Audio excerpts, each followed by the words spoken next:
Hello, this is Mouse Gunner, and welcome to Blood Bowl 2. This video will continue a series of tutorials covering the rules and strategy of playing Blood Bowl.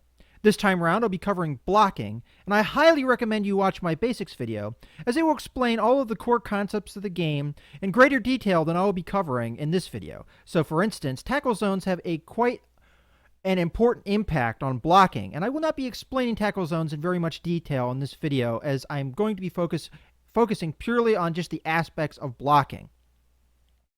Now, we've already had the kickoff and the coin toss and everything, and I'm receiving the ball, and this is the first turn, so I get to go first.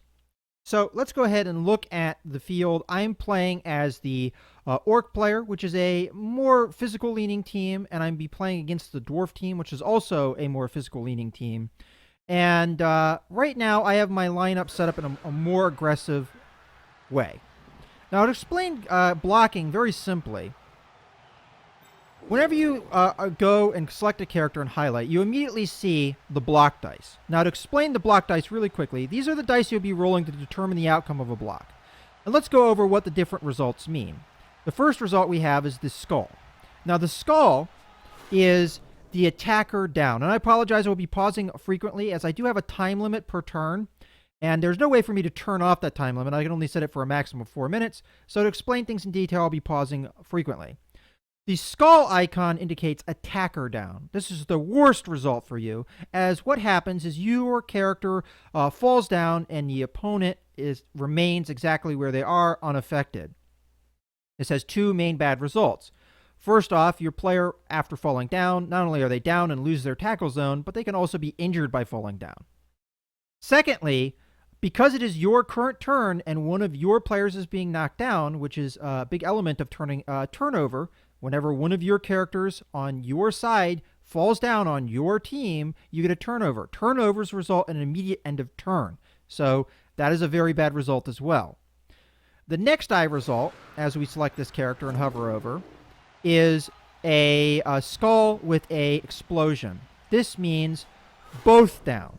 Now, both your character and the opponent will fall down in the squares that they currently occupy. This can be modified by skills, the block skill being one of them. The block skill will negate that effect for both characters. So if both characters have block, then none of them will be knocked down, and pretty much nothing will happen as a result of the block. If only one character has the block skill, then he will remain standing, and the other character will fall down. Now, again, if it is your character that falls down on your turn, you will result in the turnover. So this can be a good result if you have the appropriate skills, but it can also be a negative result if you don't. Okay, the next result is the arrow. The arrow means attacker pushed. When the attacker is pushed, they will be pushed into 3 possible squares. You get to choose which one. Now, with a straight-on push like this, it will be in either of these 3 squares behind, so this square, or this square. With a diagonal push, for example, if I was pushing this character here, it would be this square, or this square. And of course, that's dependent upon which direction you're throwing the block from. Now, one thing to keep in mind, though, is that where you push them always has to follow the path of least resistance. You cannot push somebody into an already occupied square if there are unoccupied squares that are legal places you can push them into.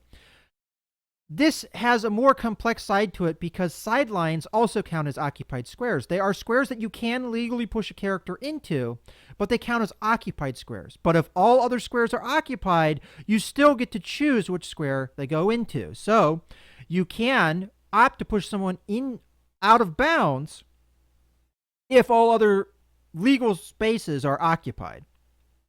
If all other spaces are occupied by units, then you still get to choose which of those 3 spaces that the unit will be pushed into, and then the unit that occupied the space previously will then get pushed from the same direction that the push occurred, and at that point, and I apologize for bumping my microphone there, and then they'll be pushed from there, and you get to choose again. It will be 3 spaces, and it can cause a chain reaction of people getting pushed, but in the end, that's pretty much how it works. So you always have to follow the path of least resistance initially, but if all spaces are occupied, you still get to choose which of those 3 squares they go into, and this can be either friendly or enemy characters can be pushed there. So you can push your own characters in that kind of scuffle.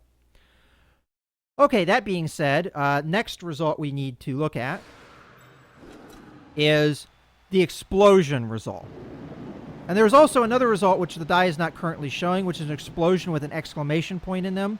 But they both act very similarly. Now these have the effects of the combination of being pushed and being knocked down. Now the explosion itself, just the plain explosion, is the best result you can roll, because regardless of the opponent's skills, in most cases, they will fall down. So not only do they get knocked down, but they also get pushed just like a push result. So you have the same three legal squares that you can push them into, the same modifiers effect, so you have to follow the path of least resistance when possible. And if after that they get knocked down into the square you push them in, their armor check happens to see if they're injured. If they're not injured, they're just knocked down, and next turn they can stand up, which takes 3 movement points, so that will affect how they can do their next turn. If they are injured, then the results of that injury happens. The last die result is the explosion with the exclamation point. This is called Defender Stumbles. So the explosion was called Defender Knocked Down. This is Defender Stumbles. Now, if the Defender has the block skill, this is changed into just a normal push result and is done just like a normal push. If the Defender does not have the dodge skill or any other skill that it works with the Defender stumble as a result, then it acts just like a normal knockdown result. So that's pretty much the explanation of all the different die results and how they can happen. Now let's talk about the blocks themselves, how many dice you get, and assists. So in the instance we have here, when I hover over this player, I get 2 dice. The reason that happens is if I compare the skills of these characters, you'll see that my strength is higher. When my strength is higher, I get an extra block die, and I get to choose which of those block die I will be using. If I hover over a character that has the same strength as me, so in this case we're equal, in this instance we have only 1 block die, and just whatever that result is stands. So previously, if I had more strength, I get to choose which of the 2. In an instance where I am at a strength disadvantage, there are still 2 dice, but they're now red. This designates that I still roll 2 dice, but the Defender gets to choose the die, which is a big disadvantage for me. It's very unadvised to throw a block in this situation, because you're leaving it in the hands of the opponent to decide what the outcome is. Then you see here also it says +1 strength here. This is an assist. If you look at the actual stats of these characters, their strength are the same. But because of the assist, the Defender gets an extra strength value, thus bumping up the Defender to a 4 strength. If you are able to more than double an opponent's strength, you'll actually get a 3rd die. So that's, the best advantage situation you can be in. Now, let's explain assists. Assists happen whenever you're in a tackle zone of someone that you're not throwing a block at. And that person is not in a tackle zone themselves of someone that is not involved in the block. So in this instance, if I try to block this character, I'm in the tackle zone of this character, and this character is not in any other tackle zones other than the one throwing the block. This gives an assist. Now, if I throw a block here, though, although this opponent character has a tackle zone on me, they are in the tackle zone of another character not involved in the block, so they negate that tackle zone. Even if this character was in this space, it would still negate the assist, but this character also would not give an assist because of the tackle zone of the player not involved in the block. So you kind of get the idea of how assists work in a very simplified fashion. So let's go ahead and throw a block and see the results. So the first block we're going to throw is this one here. And we get 2 dice. So at this point we roll them. And we get to choose which result we want. Well, we want this one because this is the best result for us. And it even shows you in the preview here what will happen if you choose that result. So now I get the 3 legal spaces. So I'm going to go ahead and choose this space here. Then I get a follow-up or stay choice. Now, the follow choice means that I go into the space that the character was in previously, the character I just pushed. If I stay in my current space. So let's go ahead and follow. So I knocked him down, and then I follow into that space. He resulted in an injury, so he's now stunned, which means that it takes him an extra turn to get up. So next turn, he will essentially just flip over on his back, and he will spend that entire turn not being able to do anything. And then the next turn, he will be able to stand up, which costs him the 3 movement points, just as if he had been knocked down normally. Okay, and there is one other element that we can do, but because I don't have a whole lot of time in my turn, what I'm going to do here is I'm just going to let the AI run their turn, and we'll see some more blocks in action. So I might throw another block or two here. So let's do one that's evenly matched. So this is going to be not that great of a result. So I got an attacker down. I really don't want this result. So now I can do our team reroll. I only get one of these per turn, but I get to reroll that die. And it turns into a pushed result instead, which is, again, better. So now I get to choose a space that I want this character to go into. So I do that, and let's say I stay this time. So we see they get pushed to space, but I stay in my original space. Now, before the AI starts their turn, one thing I want to explain, though, really quickly, and this is part of the strategy of things. I explained that sidelines count as occupied spaces, and that if all spaces are occupied, all legal spaces that I can be pushed into, my opponent could push me out of bounds.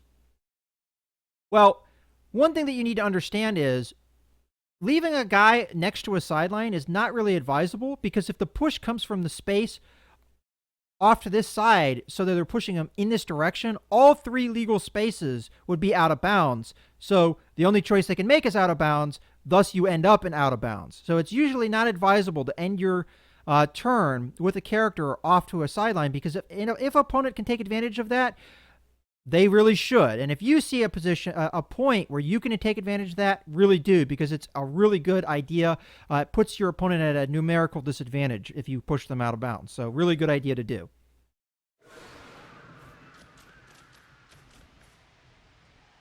Another thing to explain as the turn is taken is that the pushed result is actually the most likely occurrence, as there are 2 faces of the die that have the pushed result. So that is the most likely thing to happen whenever you roll a die. Every other result only has a single face. Okay, at this point, he rolled 2 dice. He's going to choose defender down, as that is the best result for him. He knocks me down. I'm stunned, and he followed me up. Now, that was a blitz move, which we'll be explaining in our next turn to move, because that is another way you can throw a block. So we see another defender down. This time was just a normal defender down result. Okay, so that is pretty much the end of his turn. So now it's our turn. Now, one thing I always advise if you've been knocked down is to stand up, as once you stand up, you'll present tackle zones again. While you're down, you don't. Okay, so now we want to throw a blitz. And again, you usually want to put yourself in a position where you have a strength advantage whenever you throw a blitz. So to do so, what we're going to do is we're going to move a character so that they're giving me an assist. So I'm putting this character into a tackle zone, with my tackle zone, covering the person I plan on blocking. At this point, I can then throw a blitz.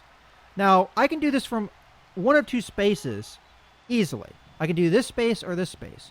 Now, if my character was not here, a blitz from this space would give an assist from this character here, but because I have a tackle zone on that character, they will not get that assist. If I go here, I'll still get my assist, and there will be no characters near me, so that's fine too. So let's go ahead and do a blitz from this space so we can see that in action. So we'll go here and then throw our blitz. You'll see that I get a +1 strength from the assist here, because again, tackle zone touching, and I get 2 die.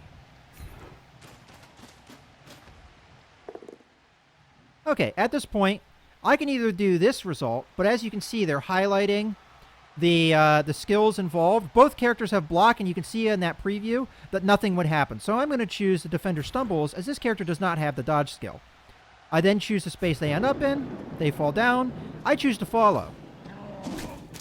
Now, one thing that's important about blitzing is any movement points left over after a blitz can still be used to move around. So you're not immediately, your turn doesn't immediately stop after you've thrown the block. So I can then move my character over here if I so choose.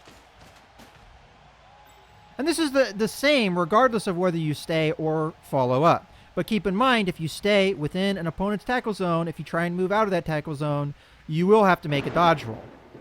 So that's pretty much blocking, explained, simply, but you get the idea. So we've already done our one blitz. You only get one blitz per turn. Let's now throw some more blocks. So here we have a strength advantage, but this character does have the Dauntless skill, which may modify the results here, but I think it only affects when they're attacking, so I don't think they could possibly equal my strength. We'll find out here in a second. So I get 2 dice. Let's go ahead and throw them. So I get both of them are pushed results. Now these are both positive results, so I wouldn't really recommend using a team reroll to look for a better result when they're both positive for you. Or I would say a lot of times the push result is almost a neutral result. So let's push him in this direction, and we'll follow him up. This way we help out this character over here by removing one possible assist here. On the other hand, though, if this character were to throw a block here, they would get an assist from this character. So the assists are one of the things that are a very confusing element, but a very important element to blocking. Okay, so if I throw a block here, we see I get an assist, but because I'm not more than doubling the strength of my opponent, that assist really doesn't matter because I already have a strength advantage. So it probably would be more advisable to select this character and throw the block without the assist because I don't really need one. At this point, I could do a both down result, but as you can see, I fall down because the enemy character has the block skill, but I don't. This is a negative result. I definitely don't want it, so I'll choose the best result, which is defender down. And again, I will follow. And then we have another block over here, and we'll throw that as well. Now again, this is a bad result for me, as the enemy character has the block skill. So I want to use the more neutral result, the push. And I will push this character here, and follow. Now, which square you push the character in can be a big part of the strategy. Let's say you want to open a hole. Right now, I've opened a big hole in the middle for my offense. I could then run the ball through this middle section if I wanted to.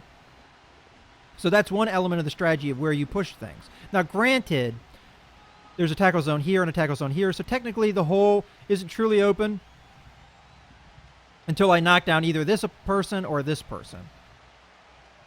Now, if I had pushed this character over here, for instance, then, well, no, still the tackle zone would exist. So a lot of the where you push a character can be very key for what you plan to do as far as your offense. So just keep that in mind.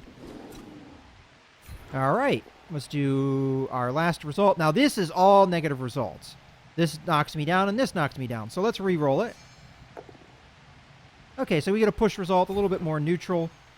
We'll push this character over here. In this case, I have opened up a lane to the side. So that's a possibility that I could take.